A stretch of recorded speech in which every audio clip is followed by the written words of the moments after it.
Ketika saya bisa membawa sekolah itu menjadi satu kesatuan antara yayasan, antara guru, siswa dan orang tua, bisa terjalin komunikasi yang baik, bisa menjadi sebuah lingkungan sekolah yang kondusif untuk proses pendidikan, maka saya percaya tujuan pendidikan itu akan tercapai. Apapun itu kurikulum yang kami hadapi, ketika itu ada kesatuan hati, maka itu pasti bisa dilakukan. Dan kurikulum pasti bisa tercapai dengan baik. Apapun yang tugas itu diberikan kepada saya percaya itu semua berasal dari Tuhan. Maka saya harus mengerjakan tugas itu dengan sungguh-sungguh. Harus mengerjakan tugas itu dengan sepenuh hati. Nah, tentunya ini demi kemuliaan namanya. Dan ini juga yang selalu saya tekankan kepada teman-teman saya, gitu ya, bahwa kalau kita melihat kepada manusia mungkin seringkali kita kecewa, gitu ya. Ada kalanya saya juga stuck, gitu ya. Mungkin ketika ada kebijakan baru dari yayasan atau dari manajemen yang saya tidak bisa memenuhi, ya biasanya yang saya lakukan, saya tetap harus merefleksi diri saya sendiri. Ini juga dilema antara satu bekerja dan satu ini anak saya, gitu ya.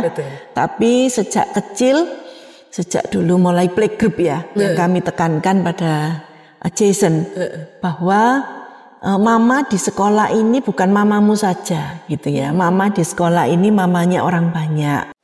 Gagah, berempati, berani, menginspirasi. Guru Gembira, Guru Gembira.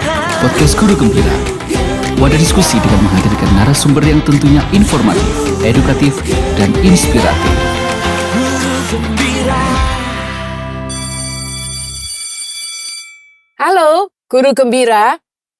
Kita sekarang di episode ke-18. Dan tetap menjadi guru yang gembira, gagah, berempati, dan berani menginspirasi. Bersama saya dengan Sinto.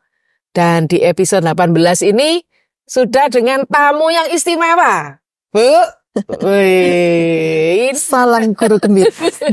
Yo, salam Guru Gembira juga. Kayaknya sudah ngincer lama deh.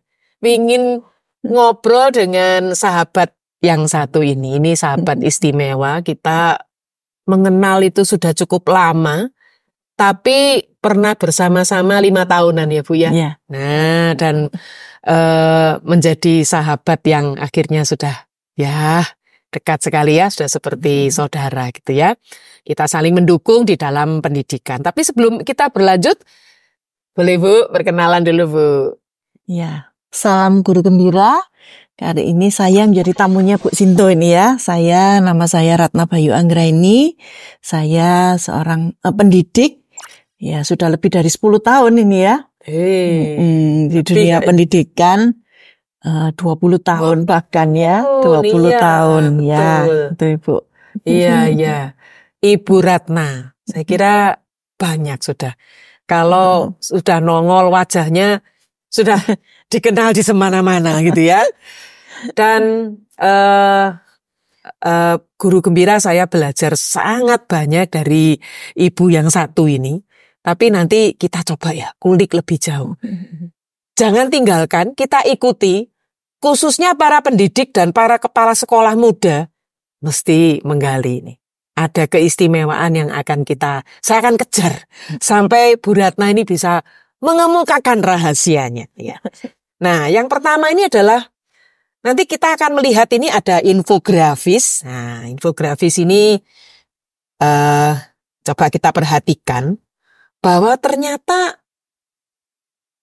negara kita ini sudah 12 kali mengalami pergantian kurikulum sejak 1964. Gitu Bu. Luar biasa ya. Tapi ngobrol beberapa saat yang lalu dengan Bu Ratna sudah 4 kali ya Bu ya. Sebagai guru 1 kali, sebagai kepala sekolah 3 kali. Ya, 3 periode. Periode perubahan kurikulum. Nah, kalau di infografis yang pemirsa lihat ini, para guru gembira bisa lihat, itu di situ kelihatan bahwa bagaimana tensionnya, tekanannya guru itu ketika pergantian pergantian kurikulum. Gitu ya Bu ya. Bahan belum siap, gitu ya. Apalagi Bu? Guru yang belum siap juga dengan Gurunya. perubahan. Masih dengan kiblat pemahaman kurikulum yang lama. Sudah harus ganti. Betul. Nanti aplikasinya, cara Cara penilaiannya. penerapannya di proses pembelajaran, assessment-nya. Iya. Ya, Aneka ragam. betul. Dan mungkin tambah lama tambah uang ya Bu. Ya, tambah lama tambah kompleks. Yang saya ikuti betul sih terakhir mulai dari KBK, lalu KTSP ya Bu ya. Ya, Terus Kurikulum Kurtilas 2013. ya, dan terakhir ini sempat Kurikulum ada istilahnya Merdeka. Kurnas Bu, Kurikulum Merdeka. kurikulum merdeka. Kurikulum merdeka ini yang paling kompleks, paling paket lengkap. Nah, Bu Ratna dalam melewati seperti itu saya pernah merasakan, pernah juga jadi kepala sekolah.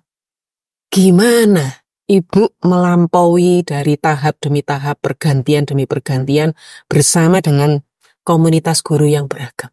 Ya apa? Ya, pertama kalau kami di lingkungan sekolah itu harus terus mengikuti perkembangan zaman, gitu ya. Sekolah harus siap berubah apapun itu. Ketika kurikulum berubah, ada perbaikan di sana sini, maka sekolah itu harus siap. Nah, tapi sebagai kepala sekolah, hal yang penting kita lakukan yang pertama, kepala sekolahnya itu harus paham dulu tentang kurikulum itu. Tentang Itu yang perubahan utama. kurikulum yang ada. Karena ketika kepala sekolahnya ini sudah memahami, maka kepala sekolah bisa menyampaikan tentang perubahan itu kepada guru-gurunya. Nah, tentunya ketika sudah paham itu saja tidak cukup. Ya, ketika ada perubahan, yang pertama kepala sekolah harus menjalin komunikasi dengan pihak-pihak terkait. Misal dengan dinas pendidikan, kemudian juga dengan rekan-rekan yang lain yang mungkin narasumber-narasumber yang lebih paham. Nah, selain itu juga membuka forum diskusi dengan para guru. Nah, terbuka untuk saling berbagi dengan gurunya. Nah, kalau sudah menjalin komunikasi, paham, maka kepala sekolah juga harus menyiapkan dukungan. Ya, dukungan bagi gurunya untuk boleh diberi kesempatan untuk mengembangkan dirinya melalui pelatihan, melalui workshop. Nah, seperti itu. Nah, tentunya ini juga harus didukung dari kebijakan dari yayasan untuk boleh mengalokasikan sumber dananya untuk pengembangan profesional, mendukung implementasi kurikulum yang baru. Nah, ketika semuanya ini berjalan dengan baik, nah tentunya ini dibutuhkan komunikasi yang efektif ya dari kepala sekolah ketika harus menyampaikan penyeimbang ini ya, di tengah harus menyampaikan kebutuhan ini kepada yayasan dan juga bisa berkomunikasi dengan baik menyampaikan kepada guru-gurunya. Itu sih yang strategi yang Itu strateginya ya. dilakukan. Bagian yang paling sulit di mana, Bu? Tantangan yang paling sulit adalah ketika kita harus mengajak guru untuk berubah gitu ya. Itu paling sulit ya. Nah, jadi ketika kepala sekolahnya sudah paham dulu, ketika guru bertanya, kepala sekolahnya bisa menjelaskan, nah itu akan sangat membantu teman-teman ini untuk boleh berubah. Gitu sih. Dan biasanya gitu itu transisi, pasti ada transisi ya Bu ya, dari lama ke baru ya. Itu butuh waktu berapa lama? Sampai gurunya akhirnya benar-benar bisa menikmati hal yang baru ini berapa lama? Ketika sudah dipersiapkan dengan baik, ya prosesnya, guru juga sudah dibekali dengan pelatihan, tidak boleh lama-lama Bu Sinto ya. Nanti kalau lama-lama implementasinya nanti macet nanti ya. Nah, jadi harusnya pergantian paling tidak 2 bulan ya, 3 bulan guru sudah siap dengan menjalankan kurikulum yang baru. Tentunya ya dengan evaluasi nanti ya, dengan monitoring untuk boleh terus dilakukan, dan juga proses belajar itu harus terus menerus gitu ya, tetap harus diperbaiki gitu sih. Dan nampaknya Ibu ini senang loh ya, bergulat dengan perubahan-perubahan yang beraneka ragam. Kayaknya selama saya mengenal itu tidak pernah terus melihat stres gitu ya. Benar nggak Bu ya? stres pasti ada gitu ya, tentang bagaimana bisa mengelola stres itu yang penting. Ya, gimana Bu? Kalau lagi stres, waduh ini belum selesai sudah ini lagi, ada yang baru lagi, dituntut yang baru lagi. Nah, ini gimana? Ya. Seorang kepala sekolah dibutuhkan kemampuan manajerial yang baik tentunya ya. Dia harus bisa menghadapi beragam situasi. Ya, dalam situasi yang aman, dalam situasi konflik harus siap dan harus punya keterampilan manajerial. Nah, selain itu juga perlu keterampilan untuk mengelola konflik. Bagaimana dari perubahan-perubahan yang ada ini untuk membawa perubahan ini sebagai hal yang positif sehingga bisa diimplementasikan. Nah, tentunya kalau saya pribadi, dialog itu penting dengan guru, dengan yayasan gitu ya. Lalu membangun komunikasi yang efektif tadi dan juga menjaga untuk transparansi dengan para pihak-pihak yang terkait ini tadi. Itu sih, Bu.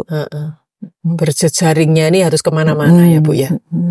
Jadi dialog tadi kuncinya ya. Betul. Dialog. Ketika ada konflik, dialog, dibicarakan. Gitu ya Bu. Nah, kita pernah bersama itu 5 tahun ya Bu ya. Kurang lebih ya. Kita bekerja sama. Nah, satu hal yang saya sangat kagumi dari Ibu itu adalah Ibu ini seorang pemimpin yang balance, yang seimbang ya. Jadi kalau gampang-gampangannya kan seringkali kita ngomong orang yang berorientasi pada tugas dan orang yang berorientasi kepada relasi ya. Task oriented atau relationship oriented. Nah, Bu Ratna ini adalah tipe pemimpin yang saya kenal yang seimbang ya. Antara bagaimana menyelesaikan tugas dan juga bagaimana mengembangkan relasi.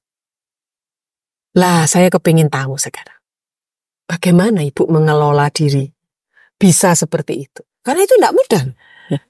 Ya, benar ya Bu, tidak mudah ya. Betul. Piye Bu rahasianya? Rahasianya ya, saya berusaha menjadi pemimpin yang kolaboratif, ya. Jadi tadi menjaga komunikasi yang baik dengan atasan dan menjaga keseimbangan juga komunikasi dengan para guru dan staf di bawah. Demikian juga dengan siswa dan orang tua. Nah, karena di sekolah ini kan satu kesatuan gitu ya, nggak bisa hanya kepala sekolahnya sendiri, yayasan sendiri, nggak bisa. Tetapi harus bisa menjaga keseimbangan antara semua hal yang ada di sekolah, mulai dari yayasan, kami yang di manajemen, kemudian guru, siswa, dan orang tua. Nah, ketika ini ada kesatuan hati, nah segala sesuatu saya selalu menerima gitu ya. Kalau ada unek-unek segera dari orang tua, dari guru, segera ditangani. Nah, itu cukup membantu ketika menjaga keseimbangan antara harapan dari kurikulum dan juga pelayanan yang kita berikan kepada orang tua. Ya, itu sih. Ya, ini berarti memang tips dari seorang kepala sekolah yang sudah katam ini ya. Sudah benar-benar master menguasai bagaimana lekak-liku problematiknya ya. Jadi Bu Ratna ini saat ini setelah menjadi kepala sekolah, sudah purna tugas menjadi kepala sekolah di sebuah sekolah SPK Kristen di Surabaya. Dan setelah ini beliau akan melanjutkan lagi nanti langkahnya sebagai pemimpin manajemen di sekolah yang lain lagi ya. Namun para sahabat ini Guru Gembira, kita perlu tidak puas dengan penjelasan ini saja. Saya ingin menggali lebih lanjut itu begini. Apa keberhasilan yang Ibu ingat sampai sekarang sebagai seorang kepala sekolah, seorang pemimpin, yang itu membuat Ibu keyakinannya Ibu itu semakin kuat, semakin mantap sebagai seorang pemimpin? Pengalaman apa Bu? Coba diceritakan. Keberhasilan sebuah sekolah seperti yang tadi saya sampaikan ya.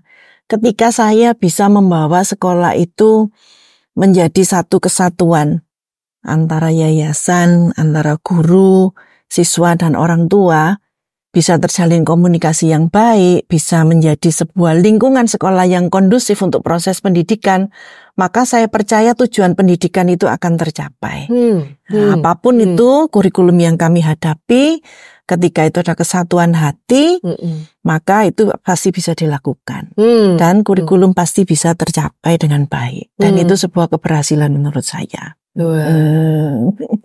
Dan Ibu mengalami itu. Ya.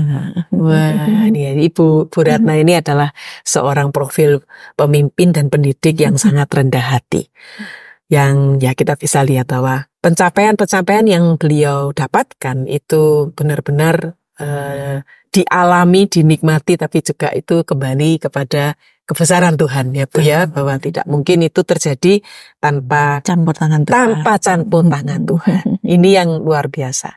Hal lain lagi Bu, yang saya kagumi, ini bukan saya saja Bu, seluruh masyarakat di sekolah melihat itu. Bahwa tugas apapun kalau sudah Bu Ratna say yes, itu pasti dilakukan dengan sangat baik. Dan bukan sangat baik, paling cepat lagi. Jadi indikatornya kan dulu selalu kalau Bu Ratna sudah mengumpulkan dan sudah menyelesaikan, berarti itu achievable, berarti itu bisa dicapai, bisa dilakukan oleh yang lain. Jadi indikatornya. Apa tipsnya Bu? Ya, karena dari awal ketika saya bekerja, saya selalu punya visi dan misi bahwa apapun yang tugas itu diberikan kepada saya percaya itu semua berasal dari Tuhan. Maka saya harus mengerjakan tugas itu dengan sungguh-sungguh. Harus mengerjakan tugas itu dengan sepenuh hati. Nah, tentunya ini demi kemuliaan namanya. Dan ini juga yang selalu saya tekankan kepada teman-teman saya, gitu ya, bahwa kalau kita melihat kepada manusia mungkin seringkali kita kecewa, gitu ya. Yes. Tetapi marilah kita boleh meneladani guru agung kita. Sehingga apapun yang kita kerjakan ketika kita melihat bahwa itu untuk kemuliaan namanya, seberat apapun tugas itu, maka akan kita kerjakan dengan sukacita. Dan bisa kita selesaikan dengan baik. Itu sih harapannya. Itu harapannya, luar biasa. Tapi saya masih ingin tahu lebih jauh. Pasti juga di perjalanan Ibu 20 tahunan ya. Ada pasang surut ya. Pernah mengalami masa mungkin tekanan yang sangat berat. Ya. Boleh berbagi Bu. Masa apa itu? Kapan itu? Dan bagaimana? Ya, ketika kita berada dalam sebuah organisasi tidak dipungkiri ada masa-masa terjadi konflik gitu ya. Tetapi bagaimana mengelola konflik tadi? Yang pertama kita harus paham tentang tata kelola di institusi yang kita ikuti gitu ya.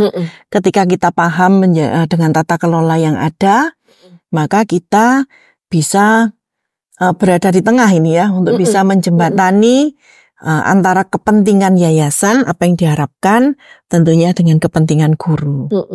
Nah, ketika berada di tengah-tengah ini tadi, sebagai mediator di tengah, ya kita harus bisa itu tadi ya, mengelola konflik itu dengan baik. Bagaimana kita bisa berkomunikasi, lalu berkolaborasi, terutama kalau ketika kebijakan itu mungkin konfliknya tidak setuju dengan yang di atas misalnya, maka kita harus bisa berbicara dengan para guru-guru kita di bawah. Nah, keterampilan berkomunikasi yang baik, berkomunikasi yang efektif dengan guru, tentunya kalau kita bisa menjelaskan kepada guru-guru kita apa yang menjadi tujuan yayasan, mari kita mulai boleh berjalan bersama untuk mencoba dulu. Nah, itu tentunya ketika kita membuka diri dengan teman-teman kita, biasanya teman-teman guru ini juga siap kok untuk melakukan gitu ya. Meskipun mungkin gerundel-gerundel itu ada pasti gitu ada, ya. Tapi seiring dengan waktu biasanya teman-teman bisa melihat hal baik yang menjadi tujuan. Itu sih. Ada enggak Bu? Suatu, saya masih ingat dulu, saya jadi kepala sekolah. Gurunya marah gitu ya, menolak gitu. Itu tadi ya, konflik atau tidak bisa menerima kebijakan yang kita buat gitu ya. Bahkan ya ada yang sampai keluar gitu ya. Padahal di tengah-tengah lagi semester yang kita deg-degan ini ya. Tapi pergi keluar sudah nggak bisa gitu, toleransinya sudah nggak cocok gitu, udah ketemu. Ibu pernah nggak ngalamin kayak gitu? Kalau ada hal-hal seperti itu, biasanya saya buka forum dialog dengan guru. Tapi pernah ya? Pernah ya, Ada pasti ya ada. Biasanya kita ajak bicara, berdialog dengan guru, mencoba untuk berempati, gitu ya, apa yang dia rasakan. Iya. Kemudian juga kita memberikan dukungan, bahkan mungkin kalau diperlukan memberikan bantuan apa yang dia butuhkan, gitu ya, untuk memotivasi kembali semangatnya. Nah, biasanya dengan hal-hal seperti itu, dengan dukungan, kemudian mengajak guru tersebut berefleksi kembali, gitu ya. Ya, biasanya hal-hal yang seperti itu masih bisa untuk membawa kembali guru kepada panggilannya, gitu ya. Tetapi memang sebagai kepala sekolah tetap kita harus menjaga netralitas dan profesionalisme. Nah, ketika prinsip mungkin, juga ya. Ketika mungkin kita merasa memang sudah tidak bisa menjadi berkat di sekolah yang saat ini, mungkin kita ya bisa menyarankan gitu ya untuk bisa menjadi berkat di tempat yang lain. Tetapi paling tidak kita sudah memberikan dukungan, memberikan bantuan. Iya. Kembali kepada pilihan mereka ya. Kepada pilihan. Kita tidak bisa memaksa gitu ya Bu ya. Iya. Ada pengalaman khusus Bu sebagai kepala sekolah yang mana mungkin Ibu pada saat itu kok kerasanya gak berhasil ya. Kok rasanya aku tidak mencapai apa yang seperti yang diharapkan. Pernah Bu dalam posisi begitu? Tentunya pernah ya. Kan tidak mungkin semua itu bisa berhasil dengan baik. Ada kalanya saya juga stuck gitu ya. Mungkin ketika ada kebijakan baru dari yayasan atau dari manajemen yang saya tidak bisa memenuhi. Ya, biasanya yang saya lakukan, saya tetap harus merefleksi diri saya sendiri. Refleksi tentunya ketika melihat kekurangan yang saya miliki, saya percaya bahwa sekolah itu adalah kekuatan tim. Ya, karena sekolah itu kekuatan tim, apa yang tidak bisa saya lakukan, saya bisa berkolaborasi dengan teman-teman saya yang lain, dengan guru-guru. Saya percaya guru-guru itu tiap guru punya sisi positif, sisi baiknya masing-masing. Nah, ketika kita berkolaborasi dengan guru-guru, coba berbicara dengan mereka, kira-kira apa yang bisa saya lakukan sebagai strategi ketika punya hal yang belum saya capai. Ya, biasanya teman-teman ini pasti dengan sukacita gitu ya. Mereka mengeluarkan pendapat, membuat program. Nah, kita susun bersama. Karena saya percaya keberhasilan sebuah sekolah itu tadi adalah keberhasilan sebuah tim. Ya, jadi delegasi dan kolaborasi penting dilakukan untuk bisa memperbaiki terus-menerus sebuah program yang harus dicapai. Iya, itu saya ingat betul. Jadi di sekolah tempat kita pernah bersama-sama belajar ya Bu ya. Itu bagaimana ketika saya mulai masuk itu saya melihat, wah sekolah ini istimewa nih ya. Jadi para pemimpinnya ini begitu kuat gitu ya. Solid ya teamworknya ya. Dari mulai jenjang TK, SD, SMP, SMA itu saling gandeng tangan gitu ya. Ketika PSB itu saya masih ingat, wah biasanya kan kalau saya melihat di sekolah-sekolah pada umumnya, wah yuk ini pada berlomba karena yayasannya kan punya ekspektasi terhadap tiap sekolah ya. Tapi ini bisa betul-betul guyup, kuat, saling mendukung bagaimana dari TK ke SD, SD ke SMP, SMP ke SMA. Betul ya Bu ya? Betul. Itu saya amazed ya, saya kagum dengan bagaimana kekuatan tim. Ternyata ini asal mulanya dari Ibu ini ya. Enggak lah ya. Karena Ibu yang paling senior ya. Karena ada kesatuan hati di sekolah itu ya. Ada kesatuan hati. Luar biasa. Itu kuncinya ya. Itu kuncinya. Dan itu menciptakan sebuah budaya, betul ya? Betul ya. Ketika kita sejak awal mungkin ya, budaya itu kita lakukan ketika melakukan pendelegasian tugas, kemudian ketika kita berkolaborasi, kita membangun jejaring, saling bekerja sama, secara tidak langsung itu akhirnya membuat budaya sekolah yang juga seperti itu. Akhirnya saling membantu, saling melengkapi. Betul. Itu indahnya. Indahnya. Dan itu bekerja di dalam satu sukacita ya. Betul. Ya, rahmat Tuhan hadir dengan setiap kekhasan kita masing-masing. Betul. Ya. Nah, saya akan memberi judul episode ini kegembiraan seorang pemimpin sekolah dalam periode memimpin 2 dekade. Ya kan? 20 tahun kan Bu ya? 20 tahun. Oke. Tapi kalau boleh ini saya kepingin tahu. Saya enggak sampai Bu 2 dekade. Kalau memimpin enggak sampai. Nah, kalau 2 dekade ini kan berarti generasinya sedikit beda ya Bu ya? Betul. Nah, apa Bu bedanya? Yang 20 tahun yang lalu dengan yang sekarang? Bedanya terutama kalau ketika menjadi guru ya. Nah, kalau menjadi guru, terutama yang terasa sekali itu di aspek pengetahuan dan teknologi. Oke. Ya, kalau mungkin dulu di aspek pengetahuan, guru itu sebagai sumber belajar. Satu-satunya sumber belajar gitu ya. Kalau Itu di awal-awal 2000-an ya. itu ya. Sakti ya. Sakti guru itu pokoknya ya, sumber belajar. Tapi sekarang kita melihat guru tidak menjadi sumber utama. Ya, guru tetap dari dulu guru tetaplah menjadi pendidik yang menginspirasi. Nah, itu tidak tergantikan ya. Nah, tetapi saat ini guru itu bukan lagi menjadi sumber utama informasi karena anak-anak didik kita sekarang bisa menggali informasi dari banyak hal gitu ya. Ada banyak media, ada banyak platform yang bisa membantu anak-anak kita itu untuk mencari sumber informasi. Bisa jadi kita kalah gitu ya dengan anak didik kita. Itu yang membedakan. Kemudian sekarang ini guru dituntut untuk bisa memberikan keterampilan abad 21 kepada muridnya. Gitu ya, paling tidak guru harus bisa dengan pendekatan 4C gitu ya, kreativitas, kemudian berpikir kritis, problem solving, ya, kemudian juga kolaborasi tadi, dan juga keterampilan untuk berkomunikasi. Sementara kalau dulu mungkin hal-hal itu tidak terlalu diperhatikan.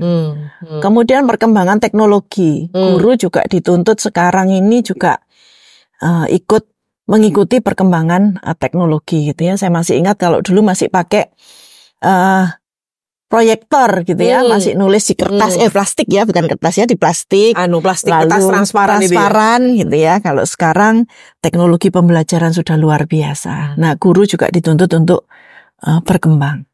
Sehingga pembelajaran yang dituntut tidak lagi pembelajaran yang hanya satu arah, tetapi sekarang dituntut untuk lebih ke pembelajaran yang interaktif dengan anak-anak. Guru bisa menguasai teknologi. Nah, lebih dari itu sekarang guru juga dituntut memberikan pembelajaran yang berdiferensiasi. Itu. Ya, dan juga yang terakhir sekarang juga paling tidak harus paham dengan pendidikan inklusi. Nah, tuntutannya sekarang itu ya. Kalau dulu ya penguasaan akademik aja mungkin sudah cukup. Nah, itu sih yang membedakan. Itu ya. Ya, tapi banyak gitu ya perbedaannya ya. Itu dari sisi skillnya ya. Karena memang tidak bisa dipungkiri itu challenge-nya, tantangannya sekarang sudah begitu ya. Udah beda sekali dengan 20 tahun yang lalu ya. Kalau dari sisi behavior, perilaku, bagaimana perbedaannya guru 20 tahun yang lalu dengan yang sekarang? Kalau perbedaannya ya, kalau dulu guru lebih banyak menurut gitu ya, gurunya lebih paham dengan apa yang dikatakan, apa yang diharapkan dari pimpinannya. Yes, gitu ya. Dia melakukan meskipun tetap ada ya guru-guru yang ini tetap ada, tetapi kalau dulu lebih seperti itu, mostly lebih menurut apa yang digariskan, apa yang diharapkan. Tetapi zaman sekarang tidak bisa gitu ya. Guru sudah bersikap berani menyampaikan pendapat ketika ada hal-hal yang kurang cocok. Nah, ini biasanya teman-teman guru selalu tanya gitu ya, kenapa? Ini kenapa? Nah, sebagai kepala sekolah itu kita juga harus terbuka. Kita tidak bisa seperti dulu, pokoknya ini dijalankan. Nah, itu tidak bisa sekarang ya. Tidak boleh rumus pokoknya sekarang. Maka sekarang kepala sekolah itu harus terbuka. Ya, kita juga harus adaptif, menerima perubahan, menerima masukan dan kritik dari teman-teman kita, dari guru. Karena itu juga sebagai masukan kita untuk perbaikan sekolah kita. Oh, ini penting ini. Nah, itu. Menerima kritikan dari guru. Wah, itu tidak gampang itu. Kepala sekolah berani begitu. Gitu ya, Bu ya. Dan Bu Ratna ini orang yang sangat terbuka. Guru mengkritik, oke-oke aja ya. Itu tandanya gurunya sayang nih. Betul ya, Bu ya? Kan gurunya masih care itu ya. Betul. Jadi kita membuka diri untuk dikritik. Nah, sekarang itu tadi dulu 2 dekade. Ibu mikir, nanti Ibu masih kan berlanjut ya. Ke depan 10 tahun lah. Kita enggak ngomong 20 tahun. Kira-kira Ibu akan dalam challenge yang seperti apa guru-gurunya? Wah, tantangan ke depan ini menurut saya guru-guru akan luar biasa ya. Terutama dengan perkembangan teknologi AI. Nah, jangan sampai nanti guru tergantikan ini ya. Tapi sepertinya guru tetap tidak tergantikan. Karena guru tadi tetap diperlukan bonding dengan peserta didiknya. Dan itu tidak bisa digantikan oleh teknologi. Tetap guru harus bisa bonding dengan anak didiknya, terutama guru harus memiliki hati untuk boleh menjadi pendidik yang sejati. Karena itu supaya guru ke depan juga tetap bisa survive, guru tetap juga harus terus belajar sepanjang hayat. Gitu ya, harus terus memperlengkapi diri, harus mengikuti perkembangan zaman. Ini untuk ke depan ini, Ibu sebagai tetap memimpin sekolah, Ibu sudah siap-siap gimana, Bu? Ngadepi ini 10 tahun ke depan ini kan harus punya perisai gitu ya. Apa kira-kira Bu yang sedang Ibu siapkan? Tentunya sebagai kepala sekolah saya juga perlu terus belajar, gitu ya. Tetap perlu terus belajar dan terus harus mengikuti perkembangan zaman. Karena kalau tidak, sekolah kita pun juga akan ditinggalkan, gitu ya. Betul. Nah, supaya sekolahnya tetap eksis, sekolah juga harus terus bertumbuh, sekolah juga harus berkembang mengikuti perkembangan yang ada. Itu sih. Harus terus itu. Harus terus belajar. Jadi belajar sepanjang hayat. Nah, itu penting. Dan itu sudah dijalani, makanya saya lagi kasih pertanyaan langsung keluar AI-nya ya. Jadi Bu Ratna sudah menjalani sendiri itu. Kalau ada guru yang masih aras-arasan AI, jadi Ibu sudah bisa tunjukkan gitu ya. Luar biasa. Bu, saya ini juga ingin berdiskusi. Saya juga ingin belajar. Selain kita diskusi ini juga ingin belajar dari seperti Ibu bilang tadi ya, bahwa visi Ibu ini kuat sekali. Melakukan segala sesuatu yang terbaik yang Tuhan sudah berikan ya. Dan mendedikasikan diri untuk kemuliaannya itu ya Bu ya, visinya. Nah, sebagai kepala sekolah ini kan middle management ya Bu ya. Nah, ini persis seperti yang Parker Palmer mengatakan ya. Holding intention ya. Pasti ada tekanan-tekanan ketika ini kayak sandwich itu Bu. Kecepit di tengah itu ya Bu ya. Nah, itu peran kepala sekolah ya Bu ya. Dan itu tidak bisa dipungkiri karena ada akan situasi-situasi di mana lah itu kepentingan daripada birokrat, kepentingan adalah supervisor di atas gitu ya, pemilik gitu ya, yang menginginkan 1, 2, 3, 4 dan sebagainya. Ya Bu ya. Tapi juga tidak bisa dipungkiri realita di bawah ini. Ya, golongan akar rumput ini juga berteriak misalnya ya. Jadi mereka juga, ini gimana ya? Kami belum bisa begini, ini realita begini. Mungkin fasilitas tidak ada, muridnya begini, orang ya begitu. Nah ini kan pihak yang tadi itu, selai yang di tengah ini loh Bu ya. Itu bagaimana? Kalau Ibu ini tipsnya bisa menyelaraskan holding intention itu gimana Bu? Ya, tentunya seperti tadi Ibu sampaikan gitu ya, bahwa kami yang berada di tengah ini seringkali bertemu dengan keputusan yang kontradiksi gitu ya, antara kepentingan yayasan dengan kepentingan guru dan staf. Nah, kalau saya, apa yang saya lakukan selama ini, yang pertama, saya harus paham dulu tentang tata kelola yayasan.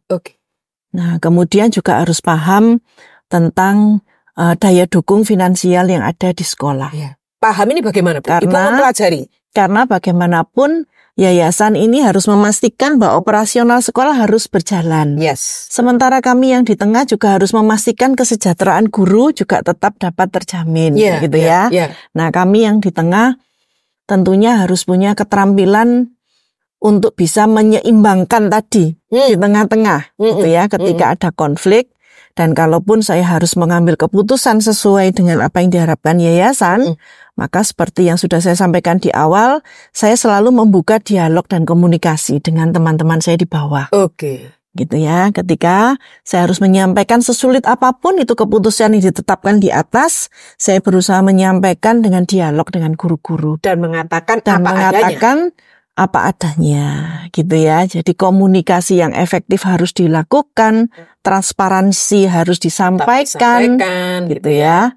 Meskipun dengan grundel-grundel, biasanya teman-teman guru itu bisa paham. Nah, nanti sambil dalam perjalanan ini, kami juga akan mengevaluasi, gitu ya. Apakah kebijakan yang di atas ini cocok apa enggak, relevan atau enggak untuk perbaikan kebijakan berikutnya. Ibu mengevaluasi juga gitu ya, memberikan masukan, memberi gitu ya, masukan, bagaimana dengan apa yang sudah ada. Harapannya ketika kami bisa menyeimbangkan itu, tentunya kebijakan itu tidak bisa memuaskan semua pihak, gitu ya. Tidak bisa yang satu harus hitam dan yang satu harus putih. Nah, kadang sebagai kepala sekolah kami juga harus kompromi di tengah. Gitu ya, kompromi ya. Jadi yang penting menyeimbangkan itu tadi dengan berkomunikasi yang baik. Gitu sih. Ketika kompromi itu belum tentu semuanya senang ya. Betul, ketika kompromi itu tidak bisa memuaskan tadi ya semua pihak. Nah, di sini seorang kepala sekolah dituntut untuk menjaga netralitas, untuk menjaga profesionalitasnya. Pada titik mana saya harus melakukan itu. Gitu sih. Termasuk berani mengambil risiko ya. Betul. Gitu ya. Itu yang tidak boleh dilupakan. Ketika di dalam kompromi pasti ada risiko gitu ya. Baik dari yang pihak yang di bawah maupun yang di atas, ada risiko yang harus dialami oleh pihak yang di tengah ini ya Bu ya. Nah, tapi apa yang Ibu pelajari ketika Ibu melewati hal itu? Ya, ketika melewati setiap konflik yang ada, saya percaya itu semua berkat pertolongan dari Tuhan, gitu ya. Tuhan beri pertolongan, Tuhan beri hikmat bagi setiap kita untuk boleh mengambil jalan terbaik. Meskipun itu mungkin tidak bisa memuaskan semua pihak, tetapi paling tidak tugas saya adalah bisa menyampaikan gitu ya, bisa menyeimbangkan apa yang diharapkan di atas dan juga apa yang diharapkan di bawah, supaya ketemu titik tengahnya. Karena ketika ada keseimbangan, maka proses pembelajaran di sekolah itu tetap akan bisa berjalan dengan baik. Kesatuan hati tetap bisa dijaga gitu ya, meskipun ada gerundel-gerundel, tapi saya percaya ketika dari bawah pun bisa menerima, itu tetap akan bisa melakukan. Tentunya tadi tidak menutup kemungkinan kami juga yang di tengah harus mengevaluasi kebijakan yang ada. Itu tadi. Dan yang paling penting adalah di dalam hati ibu ini juga perlu satu damai sejahtera ketika memutuskan ini gitu ya. Karena betul ya. Kadang dalam pergumulan yang sulit ya. Maka saya harus kembali doa ya pada Tuhan ya. Ketika minta pertolongan, minta hikmat Tuhan untuk boleh menyampaikan itu ya kepada teman-teman saya maupun kepada yayasan apa yang harus dilakukan. Itu sih. Saya bisa membayangkan itu bagian yang sangat sulit ya, mengelola hati, dan ini dikatakan Parker Palmer Bu, bahwa kedewasaan seorang pemimpin itu di sana. Ketika bisa menangani sebuah pertentangan, tapi bukan dengan memihak kiri atau kanan, tapi tadi itu ya, berulang-ulang Ibu katakan, netralitas, profesionalitas, ya. Dan itu dengan satu sikap bahwa risiko tak tanggung. Gitu ya Bu ya. Nah, dan itulah titik belajarnya gitu ya. Bukan mengalahkan satu dengan yang lain, tetapi kita harus saling melengkapi dan kita mendapatkan kekuatannya justru di situ ya, di tengah-tengah kelemahan. Nah Bu Ratna, sekarang saya pingin ngobrolnya ini lebih ke masalah Bu Ratna sendiri, gitu ya. Ibu dari seorang putra usia 18 tahun, Jason. Ya, sekarang semester berapa Bu? Sekarang akan semester 3. Akan semester 3. Yang saya ingat dari sejak saya dulu bersama-sama bekerja bersama dengan ibu adalah Jason ini jarang liburan. Benar ya Bu ya. Bu Ratna ini paling susah untuk ambil cuti gitu ya. Meskipun liburan, masa liburan terus ada, memang terus ada memang Bu ya. Dinas ada ini, ada itu. Sudah kurikulumnya sudah lewati beberapa kali, masih ada kurikulum asingnya ya. Masih ada juga, ya ada 2 ya kurikulum asingnya ya. Harus bisa mengawinkan itu semua. Dan luar biasa anak ini sangat setia menanti sang ibu setiap hari itu ya. Sang mama ini setiap hari. Masa-masa libur pun yang lainnya liburan. Kalau ditanya, Jason liburan kemana? Nunggu mama. Bu, kira-kira apa yang ini paradoks juga kan ya? Ketika sebagai seorang ibu ingin melakukan, menggembirakan, menyenangkan anak, tapi ibu juga orang yang total di dalam visi misi. Iya Bu, ngadepi begini. Iya, sebagai mama ini ya, ini juga dilema antara satu bekerja dan satu ini anak saya, Betul, gitu ya. betul. Tapi sejak kecil, sejak dulu mulai playgroup ya, yang kami tekankan pada Jason bahwa mama di sekolah ini bukan mamamu saja, gitu ya. Mama di sekolah ini mamanya orang banyak. Jadi nggak boleh kalau di sekolah itu terus nyari mama, gitu ya. Karena mama ini mamanya orang banyak. Nah, ibu ngomong gitu ya? Ya dari dulu, Mulai jadi kecil dia ya? dari kecil dia sudah paham itu. Jadi nggak pernah dari kecil itu masuk ke kantornya mama, nunggu mama, itu nggak pernah. Nggak pernah ya? Itu memang yang kita tekankan dari dia kecil, bahwa mama ini bekerja, ada batas-batas tertentu di mana kamu boleh ke tempat mama dan enggak. Itu ya, dan itu dia sudah paham. Itu yang kita ajarkan sejak kecil. Jadi dia tahu bahwa mama bekerja dan ini bukan kantornya sendiri gitu ya, ikut orang. Nah, itu penting ditekankan. Kemudian kalau liburan, ya dia sudah paham gitu ya, karena papa mamanya guru, tentunya ada masa-masa liburan. Nah, tapi kalau liburan sebisa mungkin memang itu kami gunakan untuk pergi gitu ya dengan Jason. Tetapi yang lebih penting bagi saya dengan Jason, apalagi ketika mulai menginjak remaja ya, rumah kita ke sekolahan yang cukup jauh ya. Nah, jadi kalau pulang sekolah, kebetulan saya nyetir sendiri dan dia duduk di sebelah saya, itu adalah me time saya dengan dia. Gitu ya. Itu ya Bu ya. Nah, jadi di situ kadang ketika dia punya masalah, me time-nya itu di jalan itu. Sambil saya nyetir, sambil dia bercerita. Itu sih, jadi harusnya nggak ada masalah. Gitu ya. Itu sih. Me time-nya berarti mencuri waktunya ketika di jalan, karena jauh itu tadi ya? Karena jauh, 1 jam kan ya, lumayan. 1 jam, setiap hari. Dan tidak terasa sudah semester 3 sekarang ya, dari mulai kecil. Ya, saya ngelihat Jason sangat dewasa ya. Suami juga seorang pendidik ya, Pak Jeffrey juga pendidik. Apa mimpi Ibu bersama Pak Jeffrey ini terhadap seorang Jason? Tentunya saya tidak bisa mengharapkan dia mau jadi guru gitu ya. Harus jadi guru, papanya guru, mamanya guru, anaknya harus jadi guru. Ya, kami memberikan kebebasan kepada Jason, passionnya dia di mana. Gitu ya, kami hanya berusaha mengarahkan dia.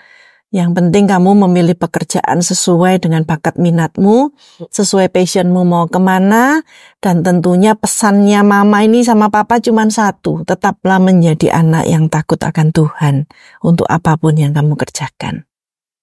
Itu sih. Jadi memberi kebebasan sepenuhnya, ya, apapun yang dia pilih, ya. Kalau tidak menjadi pendidik pun tidak masalah, gitu ya. Karena sebetulnya pendidikan tidak dibatasi harus di sekolah ya. Bisa di mana-mana ya. Nah, apalagi dengan zaman sekarang ya. Ya. Sekarang ini ingin pertanyaan yang sudah menjelang terakhir nih ya. Menurut Ibu, seorang kepala sekolah yang baik itu seperti apa? Pemimpin, bukan kepala sekolah saja. Seorang pemimpin sekolah yang baik, itu seperti apa? Kalau bagi saya, seorang pemimpin yang baik itu pemimpin yang bisa mengayomi anak buahnya. Gitu ya. Kemudian juga sebagai pemimpin yang terbuka terhadap perubahan. Pemimpin yang tidak anti terhadap kritik. Karena kita bisa berkembang, kita bisa maju itu juga berkat masukan dari orang-orang yang ada di sekitar kita. Nah itu jadi seorang pemimpin juga harus terus belajar untuk boleh terus merefleksi apa yang perlu dilakukan, apa yang harus diperbaiki. Tapi juga harus bisa merangkul. Betul, itu ya, bisa mengayomi teman-temannya, bisa mengayomi tidak kalau di sekolah, terutama tidak hanya dengan guru, tetapi juga dengan siswa dan juga dengan orang tua. Dengan orang tua. Nah, sekelilingnya ini banyak nih. Betul. Semuanya itu harus menjadi bagian yang memberikan kontribusi untuk perkembangan sekolah. Kolaborasi banyak pihak. Nah, itu ya kalau di sekolah. Kayaknya sudah semakin ke depan harus begitu, Bu ya. Betul. Sekolah enggak bisa semuanya melakukan sendiri nih ya. Enggak bisa. Ya, jadi menurut saya dari dulu kolaborasi sebuah tim yang baik itu diperlukan, gitu ya. Karena enggak bisa hanya, ini yang hebat kepala sekolahnya, ini yang hebat direktur atau yayasannya, enggak bisa. Tetapi keberhasilan sekolah ini adalah karena kolaborasi banyak pihak. Betul. Dan saling melengkapi antara satu dengan yang lain sehingga itu menjadi sebuah kekuatan sekolah untuk mencapai tujuan pembelajaran yang diharapkan. Dan itu juga antar sekolah. Betul. Benar, Ibu ya? Membangun jejaring dengan antar sekolah, membangun juga hubungan yang baik dengan dinas terkait. Betul. Karena itu tetap meskipun dulu di SPK selain dengan kementerian, tetapi dengan dinas-dinas terkait di Surabaya dengan pengawas tetap juga harus menjalin hubungan yang baik. Jadi setuju sekali ya saya ya. Bukan berarti sekolah ini nanti akan menjadi yang satu-satunya mercusuar yang paling hebat gitu ya. Tapi dia akan menjadi tim, menjadi satu kesatuan di sebuah negara, sebuah kota gitu ya.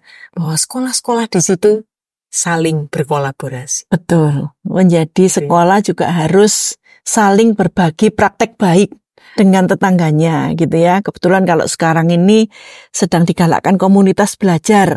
Nah, tentunya masing-masing sekolah boleh berbagi praktek baik. Hal baiknya. Nah, itu ya. Sip. Jadi sudah bukan masanya kompetisi ya, Bu. Betul. Untuk boleh saling berkolaborasi karena saya percaya setiap sekolah punya kelebihan dan kekuatannya, tapi juga punya kekurangannya masing-masing.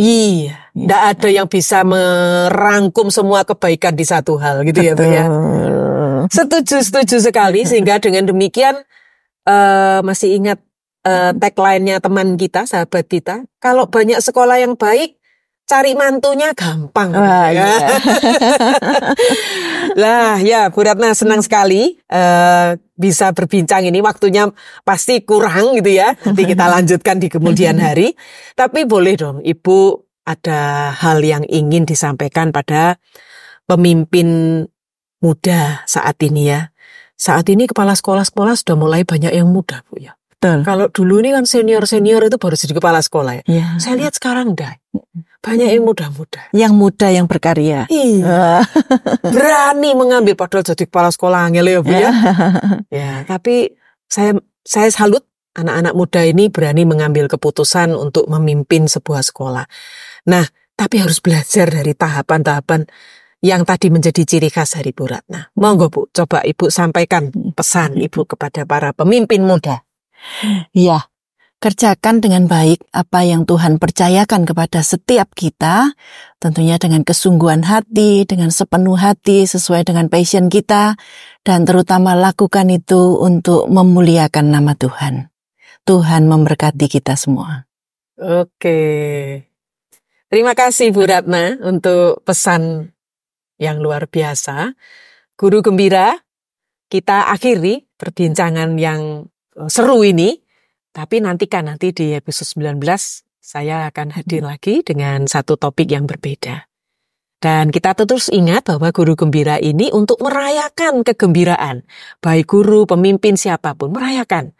Yang kedua adalah kita ingin terus bangga dengan perilaku, bangga dengan karya-karya yang sudah dihasilkan para pendidik kita. Dan jangan lupa, kehadiran podcast Guru Gembira ini untuk meluaskan komunitas, meluaskan pengaruh, agar boleh menjadi berkat di tengah-tengah bangsa kita tercinta. Sampai bertemu lagi, salam!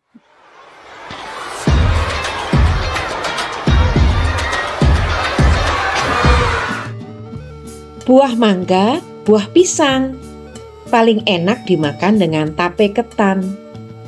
Ketika di sekolah ada tuntutan dan tekanan menghadang, dibutuhkan pemimpin yang rela mengayomi dan berjuang bersama mencapai tujuan. Mlaku-mlaku nang Surabaya, ojo lali mampir nang kota lama.